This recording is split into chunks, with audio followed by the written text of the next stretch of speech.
मकर संक्रांति अन्य भारतीय त्योहारों से अलग है क्योंकि यह किसी देवता के जन्म, युद्ध या पौराणिक कथा से नहीं जुड़ी।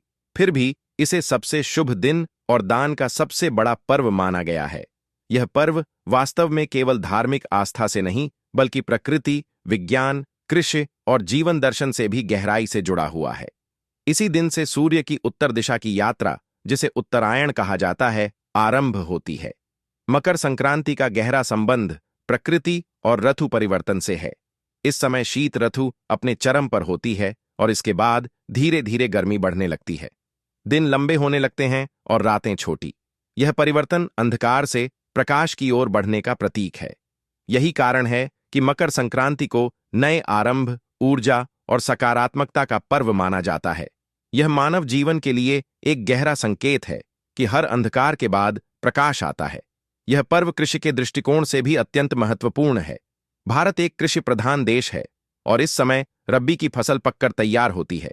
किसान अपनी मेहनत की फसल के लिए ईश्वर और सूर्य देव को धन्यवाद देते हैं, इसलिए इसे फसल उत्सव के रूप में भी मनाया जाता है। मकर संक्रांति पर दान का विशेष महत्व है।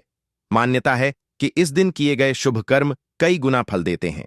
इस दिन तिल, गुड़, अनाज, वस्त्र और पात्र दान किए जाते हैं। तिल और गुड़ सर्दी के मौसम में शरीर को ऊष्मा प्रदान करते हैं और आपसी संबंधों में मधुरता का संदेश देते हैं। यह परंपरा हमें सिखाती है कि जीवन में कठोर परिस्थितियों के बीच भी मिठास और करुणा बनाए रखनी चाहिए। पतंग उड़ाने की परंपरा भी केवल मनोरंजन नहीं है। इस समय सूर्य की किरणें स्वास्थ्य के लिए अत्यंत लाभकारी मानी जाती हैं और पतंग उड़ाते समय ये किरणें सीधे शरीर पर पड़ती हैं। इस प्रकार यह पर्व स्वास्थ्य से भी जुड़ा है। महाभारत में भीष्म पितामह का उत्तरायण में देह त्याग करना इस काल की आध्यात्मिक महत्ता को दर्शाता है। माना जाता है कि उत्तरायण में शरीर छोड़ने से उच्च लोकों की प्राप्ति होती है। भारत के विभिन्न हिस्सों में मकर संक्रांति अलग अलग नामों से मनाई जाती है। तमिलनाडु में पोंगल, पंजाब में लोहड़ी, असम में माघ बिहू, गुजरात में उत्तरायण।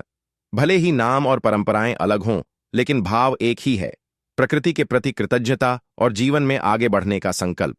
अंततः मकर संक्रांति हमें सिखाती है कि समय बदलता है, कठिनाइयां स्थायी नहीं होतीं। जैसे सूर्य उत्तरायण होकर प्रकाश की ओर बढ़ता है, वैसे ही हमें भी अपने जीवन को नकारात्मकता, आलस्य और निराशा से निकालकर आशा, परिश्रम और सकारात्मकता की दिशा में मोड़ना चाहिए। यही मकर संक्रांति का वास्तविक और गहरा अर्थ है। वीडियो पसंद आया हो तो कृपया चैनल को लाइक करें, शेयर करें और सब्सक्राइब करना न भूलें।